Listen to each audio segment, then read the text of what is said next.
ফাজাইলে তসবিহ অর্থাৎ সুবহানাল্লাহ বলার ফজিলত। সহজ তসবিহ মানে তসবির দানা নয়, তসবির দানা ব্যবহার করা সুন্নত নয়, সুন্নতের খেলাফ কাজ।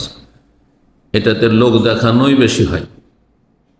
আপনার নিয়ত থাকার না থাক, মানুষের দেখছে যে আপনি খুব তসবিহ জপেন। তারপরে এটি এসেছে ওই সুফিদের থেকে, বেদাতিদের থেকে এসছে। হ্যাঁ, যারা বেদাতি, জিকির যুক্ত, তাদের থেকে এসছে পরম্পরা। রাসূলুল্লাহ সাল্লাল্লাহু আলাইহি ওয়াসাল্লাম থেকে আসেনি, সাহাবায়ে কেরাম থেকে আসেনি, তাবেঈন থেকে আসেনি। আবু হানিফা, শাফি, মালিক, আহমদ চার ইমামের কেউ এইসব তসবির দানা ব্যবহার করেন। যা হাদিস আছে তাই করেছেন তারা, কারণ তারা সুন্নতের পাবন্দ ছিলেন। হাদিসে কি আছে? এই কেদনাবিল আনামেলি, আঙ্গুলের যে জোড়গুলি রয়েছে, গ্রন্থি, সেগুলি দিয়ে তোমরা তসবিহ গণো। ফাইন্নাহুন্না মুস্তানতিকাতুন মাসউলাতুন ইয়াউমাল কিয়ামah, কিয়ামতের দিনে এগুলিকে আল্লাহ জিজ্ঞাসা করবেন যে তোমাদের দ্বারা এই লোকটি কি করেছে। মুস্তানতিকাতুন, তাদেরকে কথা বলার আল্লাহ ক্ষমতা দিবেন, বাক শক্তি দিয়ে দিবেন। তুকাল্লিমুনা আইদিহিম, তাদের হাত কথা বলবে, পক্ষে অথবা বিপক্ষে, ভালো মানুষের পক্ষে আর খারাপের বিপক্ষে তার অঙ্গপঙ্গ কথা বলবে, সাক্ষী দেবে। এই জন্য তসবিহ করবেন কিসে? আঙ্গুল দ্বারা। ডান হাতে তসবিহ করবেন, কাজটি ভালো ডান হাতে করবেন। কিছু লোকের আবার হাতে করতেও ভুল করে, বাম হাতেও করে, বলছে এটাও সাক্ষী থাক। এই যুক্তিতে মুক্তি খুঁজলে হবে না। বাম হাত ময়লা আবর্জনা সাফ করার জন্য, কথা বোঝা গেছে? ময়লা আবর্জনার জন্য, ভালো কাজের জন্য। তসবিহ মানে সুবহানাল্লাহ পাঠ করা, জি, যাতে সুবহানাল্লাহ রয়েছে। জি, এই তসবিহ অত্যন্ত গুরুত্বপূর্ণ ইবাদত। যে ইবাদত সালাতের বাইরে, নামাজের বাইরে, বহু ক্ষেত্রে সুন্নাত, গুরুত্বপূর্ণ জিকির, নফল জিকির, কিন্তু সালাতের ভিতরে ফরজ জিকির, যেটা না পড়লে সালাত হবে না, যেটা না পড়লে নামাজ হবে না। তাহলে কত গুরুত্বপূর্ণ এই তসবিহ। তসবির অর্থ কি এবং তসবির উদ্দেশ্য কি? তসবিহ কার? কার তসবিহ করা? আল্লাহর তসবিহ করা। যেমন প্রশংসা করা কার? আল্লাহর। তাকবীর পাঠ করা কার? আল্লাহ। ঠিক তেমনি তসবিহ পাঠ করা কার? আল্লাহর। তো তসবির অর্থ কি? সাব্বাহা ইউসাব্বিহু, তসবিহ মানে হচ্ছে পবিত্রতা ঘোষণা করা, পবিত্রতা ঘোষণা। আল্লাহ যে পাক পবিত্র, ত্রুটি মুক্ত, ঘাটতি মুক্ত, অভাব মুক্ত, দুর্বলতা, যতগুলি নেগেটিভ দুর্বলতার দিক থাকে সবগুলি থেকে, সমস্ত কিছু থেকে, আল্লাহ রব সমস্ত দোষ ত্রুটি থেকে আল্লাহ ঊর্ধ্বে মুক্ত। আর আল্লাহর সৃষ্টি ত্রুটি যুক্ত। আমরা যতই ভালো মানুষ হই না কেন, আমরা ত্রুটি মুক্ত নয়, ত্রুটি যুক্ত। কারো কম ত্রুটি আছে, কারো বেশি ত্রুটি আছে। তারপর ঘাটতি তো আছেই। অখলেকাল ইনসান যায়িফা, মানুষ কত দুর্বল করে পয়দা করা হয়েছে। একটু অসুখ হলেই কত সুন্দর শরীর, স্বাস্থ্য সুঠাম, আর দেখতে কত সুন্দর, একেবারে নিস্তেজ হয়ে যাচ্ছে। সুবহানাল্লাহ। কল্পনা করতে পারেননি আপনিও আর আপনার আশেপাশে যারা চেনে তারাও যে এইরকম শক্তিশালী মানুষ, বীর পুরুষ, এই যৌবনকালে মরে যাবে। বহু চোখের সামনে দেখছি। সমস্ত সৃষ্টি হচ্ছে দুর্বল, বিভিন্ন দিক থেকে ত্রুটি রয়েছে, কমজোরি রয়েছে, কিন্তু আল্লাহর সমস্ত ত্রুটি থেকে, কমজোরি থেকে, অভাব থেকে কি মুক্ত, ঊর্ধ্বে। এ হচ্ছে তসবিহর অর্থ। তসবিহ হচ্ছে তানজিহ মানে আল্লাহর পবিত্রতা, ত্রুটি মুক্ত ঘোষণা করা, তার সাথে অতিরিক্ত তার গুণগান করা। এই জন্য কোনো কোনো জায়গায় বাংলা অনুবাদককে দেখবেন যে তসবির অর্থ ইউসাবিল্লাহ, মহিমা প্রকাশ করছে, মহিমা ঘোষণা করছে। তো শুধু একটি শব্দ দিয়ে বাংলায় এই তসবির অনুবাদ হয় না।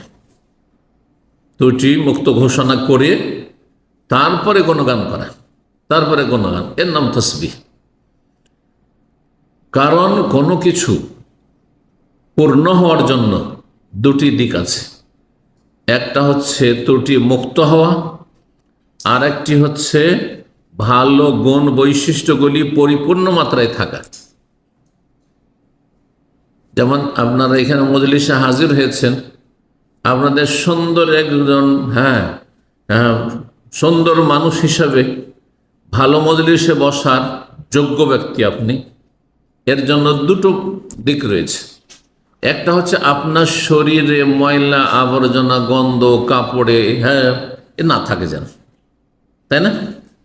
নাপাকি না থাকে, কাপড়ে শরীরে নাপাকি না লেগে থাকে, আর ময়লা আবর্জনা ধুলোবালি না লেগে থাকে, আর ঘেমে আছেন আর গন্ধ না ছড়ায়, আশেপাশে লোক কষ্ট দিয়েন না, মুখে আপনার কাঁচা পেঁয়াজ রসুনের গন্ধ না থাকে, বিড়ি সিগারেটের গন্ধ না থাকে, জর্দা তামাকের গন্ধ না থাকে, ঠিক না? এটা হচ্ছে ত্রুটি মুক্ত হওয়া। কিন্তু এটা কি যথেষ্ট? আপনার শরীরে কোনো গন্ধ নেই, ঘাম নেই, কিচ্ছু নেই, ময়লা নেই, ধুলো নেই, বালি নেই, পেশাব পায়খানা কিচ্ছু নেই, কিন্তু আপনি ছেঁড়া ফাটা কাপড় পরে আছেন, আপনি পুরোনো একটা লুঙ্গি পরে চলে এসছেন, আপনি বুঝতে পারছেন? ত্রুটি হলো না? হলো না? এটাও কিসে যেন ত্রুটি হলো? এই নয় যে আপনার মধ্যে কোনো কষ্টদায়ক কিছু আছে, ওই দিকটা মুক্ত হয়েছেন, কিন্তু আপনাদের সাজগোজ করতে হতো একটু, সুসজ্জিত হয়ে আসতে হইতো, সেটা করেননি। আল্লাহ মসজিদে যাওয়ার ক্ষেত্রে কথা বলেছে, খুজু জিনাতাকুম ইনদা কুল্লি মসজিদ, খুজু জিনাতাকুম ইনদা কুল্লি মসজিদ। যখনই মসজিদে যাবে, অর্থাৎ সালাত পড়তে যাবে, সে মসজিদে হোক আর বাড়িতে হোক, তখন তোমাদের সাজগোজ গ্রহণ করা, ময়লা আবর্জনা গন্ধ এসব থেকে মুক্ত হও, ফেরেশতাকে কষ্ট দিও না, আল্লাহর সামনে হাজিরা দিচ্ছ, আর তার সাথে একটু সেজে যাও, ভালো পোশাকে যাও, আল্লাহর সামনে হাজির হও। এখানে গেঞ্জি গায়ে দিয়ে কেউ আসতে পারতেন না, পারতেন? গামছা গায়ে দিয়ে ইসলামী সেন্টারে বক্তব্যে আসবেন, অফিসে যাওয়া তো দূরের কথা, রাস্তাতেও নামতে পারবেন না, আপনি ঘরের বাইরে গামছা গায়ে দিয়ে নামতে পারবেন না, সৌদি আরবে পারবেন না, বাড়িতে হয়তো সেখানে পরিবেশ আছে,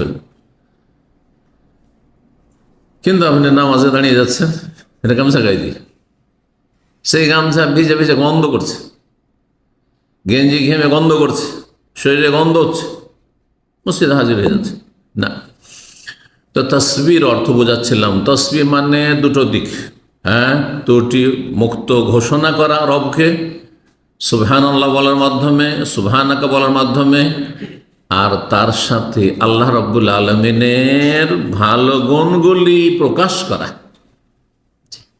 গুণগান করা, এ হচ্ছে তসবির অর্থ। কোরআনে কারীমে তসবিহ, আল্লাহ তসবিহ বিভিন্ন ভাষায় ভরপুর রয়েছে, বহু আয়াত রয়েছে। এই আয়াত, শুধু আয়াতগুলো যদি তসবির আয়াতগুলি আমরা নিয়ে আলোচনা করি তো কয়েক সপ্তাহ লাগবে আলোচনা করতে, এত আয়াত কোরআনে কারীমে তসবির কথা রয়েছে। কতগুলি সূরা শুরু হয়েছে দেখেন তো কোরআনে কারীমে, সাব্বাহা লিল্লাহি মা ফিস সামাওয়াতি ইউসাব্বিহু লিল্লাহি মা ফিস সামাওয়াতি ওয়াল আরদ সাব্বিহ ইসমা রাব্বিকাল আলা, শেষও হয়েছে ফাসাব্বিহ বিসমি রাব্বিকাল আযীম, আর সূরার ভিতরে তো আছে ফাসাব্বিহ বিহামদি রাব্বিকা ওয়াস্তাগফিরু ইত্যাদি তসবিহ।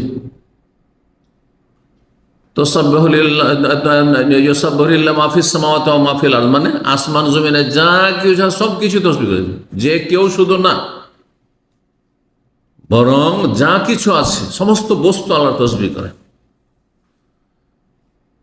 আল্লাহ রাব্বুল আলামিনের একটি আয়াত সূরাতুল ইসরা আয়াত নম্বর 44 দিয়ে শুরু করি, যেটি সুন্নতি খুতবার সাথে পাঠ করেছি। আল্লাহ বলছেন তুসাব্বিহু লাহুস সামাওয়াতুস সাবউ ওয়াল আরদু ওয়া মান ফিহিন, 7 আকাশ আল্লাহ তসবিহ করে, মানে আল্লাহকে ত্রুটি মুক্ত ঘোষণা করে, দুর্বলতা মুক্ত ঘোষণা করে, আর গুণগান মহিমা প্রকাশ করে। 7 আসমান, আর কি ওয়াল আরদু, এবং পৃথিবী, জমিনও, জমিনও 7টি রয়েছে সূরা তালাকার, ওয়া মিনাল আরদি মিসলাহুন্না, জমিনও 7 আসমানের মতো অনুরূপ রয়েছে, যেমন 7 আসমান তেমনি 7 জমিনও রয়েছে।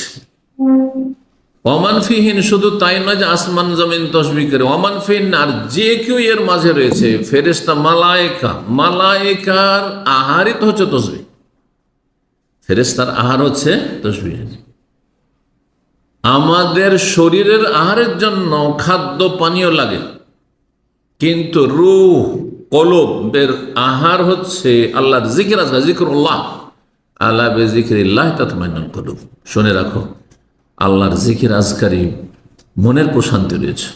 যতই অশান্তি থাক না কেন, দীর্ঘ সময় ধরে অন্তর লাগিয়ে মন লাগিয়ে রবকে ডেকে অন্তরস্থল থেকে সেটা প্রকাশ করুন জবান দ্বারা, সুবহানাল্লাহ, আলহামদুলিল্লাহ, লা ইলাহা ইল্লাল্লাহ, লা হাওলা ওয়ালা কুওয়াতা ইল্লা বিল্লাহ, সমস্ত শান্তি চলে আসবে, সমস্ত অশান্তি দূর হয়ে যাবে।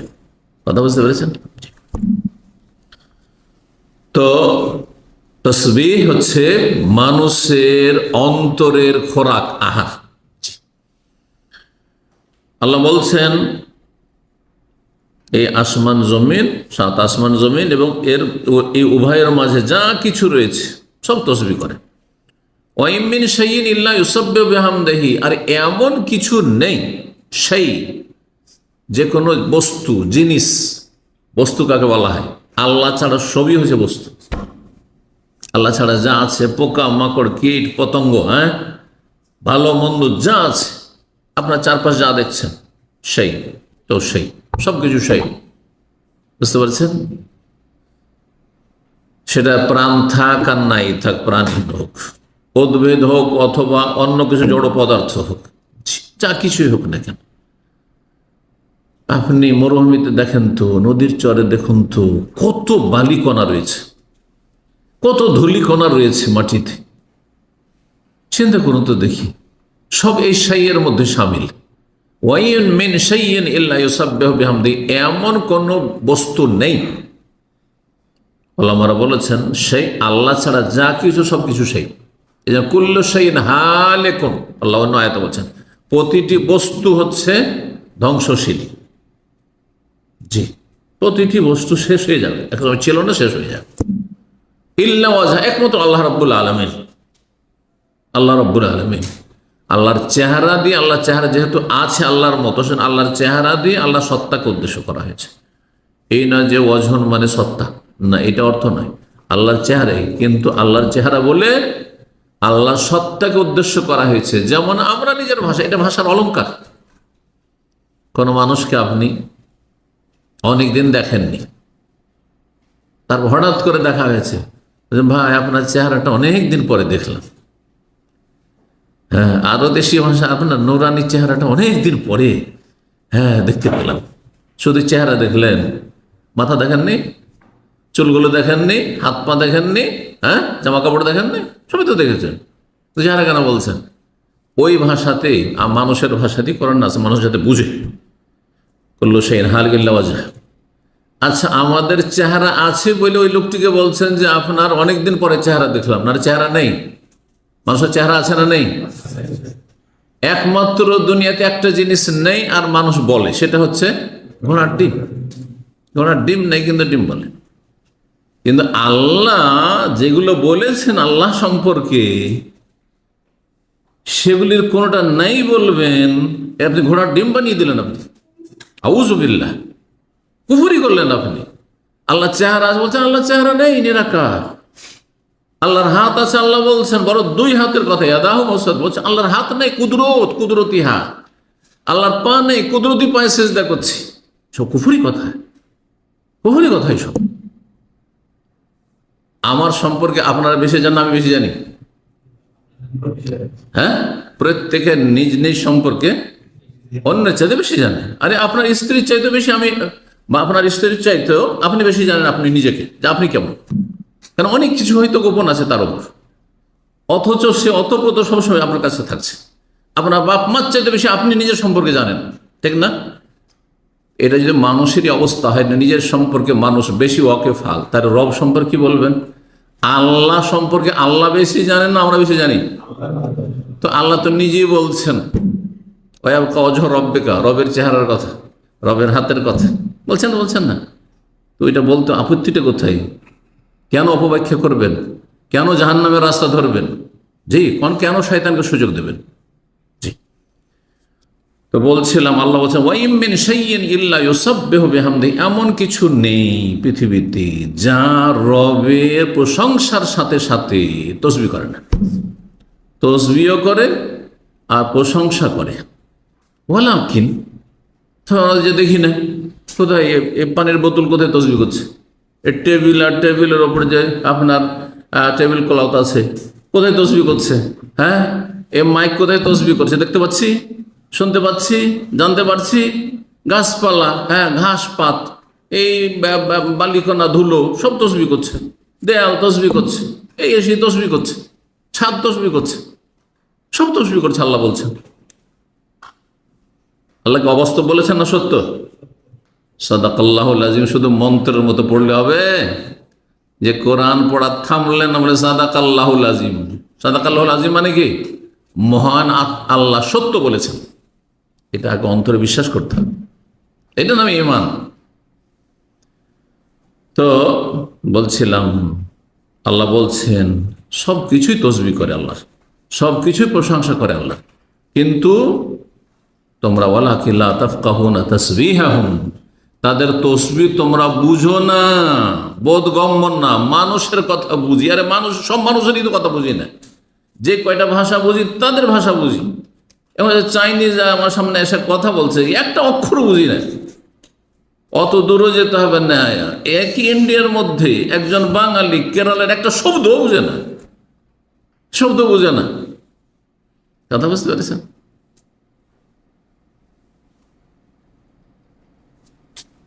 ওয়ালাকিন লা তাফকাহুনা তাসবিহাহুম, তবে সমস্ত সৃষ্টিকুল যে আল্লাহ তসবিহ করে এটা তোমাদের বোধগম্য না, বোঝার ক্ষমতা আমি দিই। ইন্নাহু কানা হালিমান গফুরা, আল্লাহ হচ্ছেন অত্যন্ত সহনশীল, ধৈর্যশীল। এত অপরাধ করছি আমরা, এত নাফরমানি করছি, আল্লাহ ইচ্ছা করলে তো সাথে সাথে ধরে নিতে পারে, গলা টিপা ধরতে পারে, ইচ্ছা করলে সাথে সাথে গুনাহ করে এসেছেন, সাথে সাথে রাস্তায় অ্যাক্সিডেন্ট, সাথে সাথে আযাব নেমে আসলো, যে কোন ভাবে আযাব নেমে আসতে পারে। হ্যাঁ, আল্লাহকে সারা জীবন ডাকেন না, 5 ওয়াক্ত নামাজ পড়েন, তারপরও খেতে দিতে, তারপরও তাকে সম আবহাওয়া সব কিছু দিচ্ছেন আল্লাহ রাব্বুল আলামিন। কত ধৈর্যশীল রব্বুল আলামিন। আল্লাহর নাম হালিম, আল্লাহর নাম হচ্ছে আস-সাবুর, গফুরা, এবং তিনি বড় মার্জনাকারী, ক্ষমাশীল। আল্লাহ রাব্বুল আলামিন যদি কাউকে তসবিহ নসিব করে, যে আপনি তসবিহ করতে পারছেন, ফরজ হোক আর নফল সুন্নাত হোক, শুরুতে কিন্তু বলেছি যে তসবিহ ফরজও আছে আর তসবিহ সুন্নাত নফল আছে। যদি দেখেন যে আমি তসবিহ করতে পারছি, আল্লাহ গুণগান করতে পারছি, তাহলে আপনার সৌভাগ্য এটি, আল্লাহ আপনাকে ভালোবেসেছেন, ভালো কাজ নসিব করেছেন, তৌফিক দিয়েছেন, বলুন আলহামদুলিল্লাহ। কিন্তু সেই তসবিহ শুধু মৌখিক হবে না, অন্তরস্থল থেকে বেরিয়ে আসবে, সেটা বেরিয়ে জবান দিয়ে প্রকাশ পাবে, সেই তসবিহ কার্যকরী হবে। এইরকম যদি তসবিহ হয়, তাহলে সেই তসবির ফলাফল আপনার জীবনে দেখতে পাবেন, প্রতিফলন হবে। আপনি আরো ধীরে ধীরে ধীরে আরো ভালো মানুষ হয়ে যাবেন, আরো ভালো মানুষ হয়ে যাবেন। এত তসবিহ করেছেন কিন্তু আপনার জীবনে কোনো পরিবর্তন নেই, পাপ তো পাপ করতেই আছেন। হ্যাঁ, ফরজ অজেবে গাফিলতি করছেন আপনি, এ কোন তসবিহ হইল? ঈমান শক্তিশালী হচ্ছে না, তার মানে আপনার তসবিহতে ত্রুটি আছে।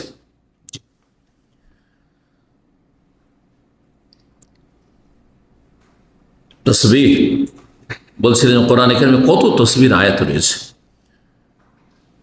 তসবিহ সালাতের ভিতরে কোন কোন জায়গায় ফরজ, একটু চিন্তা করুন তো। হ্যাঁ, 2টো জায়গায় তসবিহ করা সালাতের ভিতরে ফরজ, এবং 2টি ক্ষেত্র নামাজের ভিতরে যা আছে, 2 অত্যন্ত গুরুত্বপূর্ণ। 2টো কাজও হচ্ছে রুকন ফরজ, 2টোর একটা ছুটে গেলেও নামাজ হবে না। আর তসবিহ পাঠ করা রুকন ফরজ, 2টোই ফরজ। কি কি? একটি রুকু, একটি সেজদা। রুকু আর সেজদা সম্পর্কে চিন্তা করে দেখেন, সালাতের ভিতরে যতগুলি অঙ্গ প্রত্যঙ্গ রয়েছে, আমল রয়েছে, তার মধ্যে সবচেয়ে বেশি আল্লাহর সান্নিধ্য লাভের উপায় হচ্ছে এই রুকু আর সেজদা। কারণ এতে মানুষের বিনয় প্রকাশ পায়, এতে মানুষের অহংকার মুক্ত হওয়া প্রকাশ পায়। আপনি ঝুঁকে যাচ্ছেন কার সামনে? আল্লাহর সামনে। এটা রুকুতে, রুকু মানেই ঝুঁকে যাওয়া, রাকায় আর মানে ঝুঁকে যাওয়া, শাব্দিক অর্থ। সুজুদ তার চাইতে বেশি, তাতে শুধু ঝুঁকে গেলেন না, এমন ঝুঁকা ঝুঁকলেন যে এত সুন্দর শরীরকে এবং এই মুখমণ্ডলকে আর এই কপালকে, মানুষের শরীরের মধ্যে সবচাইতে শ্রেষ্ঠ অঙ্গ হচ্ছে এই মুখমণ্ডল, চেহারা, কপাল, মাথা, আর সেটাকে ধুলো হোক আর বালি হোক আর ময়লা হোক আর যা কিছু হোক না কেন, কার্পেট ভালো হোক আর মন্দ হোক, এবারে লুটিয়ে দিচ্ছেন আপনি। আল্লাহু আকবার। এই জন্য প্রিয় রাসূল সাল্লাল্লাহু আলাইহি ওয়াসাল্লাম বলছেন, আকরাবু মা ইয়াকুনুল আবদু মির রাব্বিহি ওয়া হুয়া সাজিদ। সেই মুসলিম হলে সবচেয়ে বেশি আল্লাহর নিকটবর্তী হয়ে যায়, আল্লাহর কাছাকাছি হয়ে যায় বান্দা কখন? যখন সেজদায় লুটিয়ে পড়ে, সেজদায় লুটিয়ে পড়ে। এর চাইতে কাছে হওয়ার কোনো অবস্থা নেই মানব জীবনে। না জাকাতের মাধ্যমে, না দান সাদকার মাধ্যমে, না আপনি রোজার মাধ্যমে, না হজের মাধ্যমে, না উমরার মাধ্যমে, কোনো মাধ্যম নেই এর চাইতে বেশি। কিন্তু সেজদা যেখানে আছে সেখানে করে খেয়াল খুশি সেজদা করলে হবে না। সেজদা হয় নামাজের ভিতরে, আর নামাজের বাইরে সেজদা কয় জায়গায় আছে বলুন তো দেখি? এক হচ্ছে তেলাওয়াতের সেজদা, 15টি জায়গায় তেলাওয়াত রয়েছে। আরেকটি হচ্ছে শুকরানা সেজদা, নফল কোনো সেজদা নেই। যেখানে হাদিস বা আয়াতে সেজদা করো, ফাসজুদু লিল্লাহি ওয়াবুদু, আল্লাহকে সেজদা করো, আল্লাহর ইবাদত করো, মানে এক্সট্রা সেজদা নয়। হ্যাঁ, ফরজ নামাজের মাধ্যমে সেজদা করো, আর না হলে নফল সুন্নত নামাজের মাধ্যমে সেজদা করো। কথা বোঝা গেছে? অথবা নামাজের বাইরে হইলে এই যে দুটো ক্ষেত্র। কেন এটা বললাম? এই জন্য বললাম যে ইন্ডিয়া, বাংলাদেশ, পাকিস্তান একটা বেদাতি সিজদা আছে। মসজিদে বসে আছে নামাজ পড়ে, আর জিকির আজকের কিছু করছে, দোয়া মোনাজাত করলো, এইসব করার পরে মসজিদে বেরিয়ে যাবে, তখন একটা সিজদা মেরে নিল আর তারপর টান দিল। দেখেন না? দেখেন না? বেদাতি সিজদা এটি। এই সিজদার কোনো হাদিস কোরআনে নেই। সাবধান, যারা করবে আপনজন যদি হয় বিশেষ করে, তো আপনার দায়িত্ব আরো বেড়ে যায় যে বেদাতি কাজ থেকে মানা করেন, নিষেধ করেন, না হলে এসব করে গুনাহগার হয়ে জাহান্নামের রাস্তা নিতে হবে। কারণ আপনাকে ইবাদত করতে হবে কার? আল্লাহ। আল্লাহর ইবাদত আপনার খেয়াল খুশি করবেন না, আল্লাহর কথা মোতাবেক করবেন। আল্লাহর কথা কার মাধ্যমে জানানো হয়েছে? রাসূল সাল্লাল্লাহু আলাইহি ওয়াসাল্লামের মাধ্যমে। সুতরাং ইবাদত হবে আল্লাহর, তরিকা হবে রাসূলুল্লাহর। কথাটি মনে রাখবেন। এটি আমার 30 বছরের দাওয়াত আমি দিয়ে যাচ্ছি। মৌলিক কথা, এই দুটো কথা যে বুঝে নিয়েছে, ওর দ্বারা শিরক হবে না, ওর দ্বারা বেদাত হবে না, অন্তত ধর্মের দোহাই দিয়ে গুনাহগার হবে না। মানুষের কুপ্রবৃত্তি আছে, হ্যাঁ, দুনিয়ার স্বার্থ আছে, বিভিন্ন পাপ হয়ে যেতে পারে মানুষের, যদিও সেটা উচিত নয়, কিন্তু ইমানের দুর্বলতা তাদের, আল্লাহ হেফাজত করুন। কিন্তু আপনি ধর্মকর্ম মনে করছেন, কিন্তু ধর্ম নয়।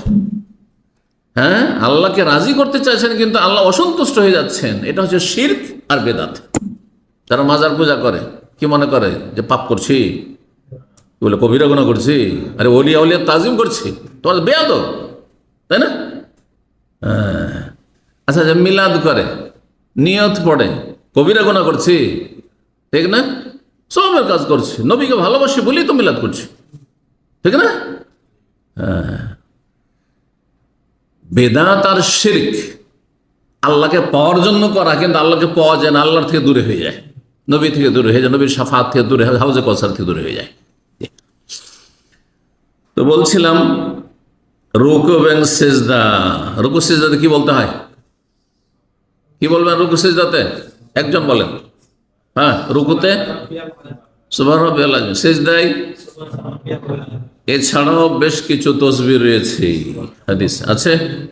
সুবহানাকা আল্লাহুম্মা রাব্বানা ওয়া বিহামদিকা আল্লাহুম্মা ইগফিরলি। রুকু সিজদা দুটোতেই বলতেন নবী সাল্লাল্লাহু আলাইহি ওয়াসাল্লাম, বিশেষ করে শেষ জামানায় সূরা ইযা জা নাসরুল্লাহ নাযিলের পরে। এটি শেষ আমল, সহিহ বুখারীতে হাদিস রয়েছে, এবং এটি বেশি উত্তম। এতে তাসবিহ হইল, আর হামদ, আল্লাহর প্রশংসা হইল, আর আল্লাহর কাছে ক্ষমা চাওয়া হইল। 3টি আমল হইল, 3টি ইবাদত হইল।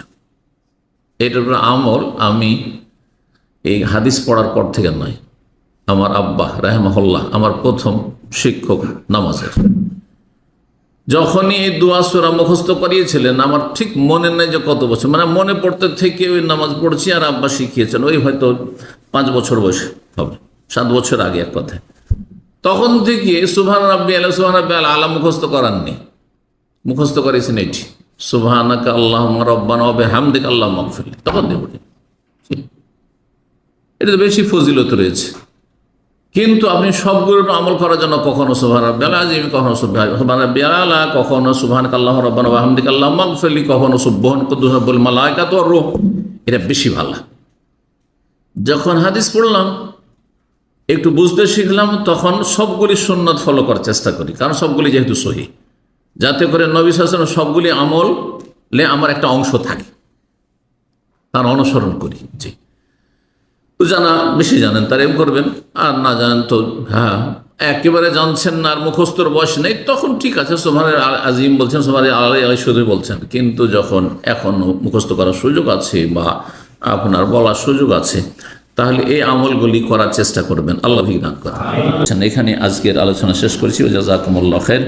সুবহান রাব্বিকা রাব্বিল ইজ্জাতি আম্মা ইয়াসিফুন ওয়া সালামুন আলাল মুরসালিন ওয়া আলহামদুলিল্লাহি রাব্বিল আলামিন।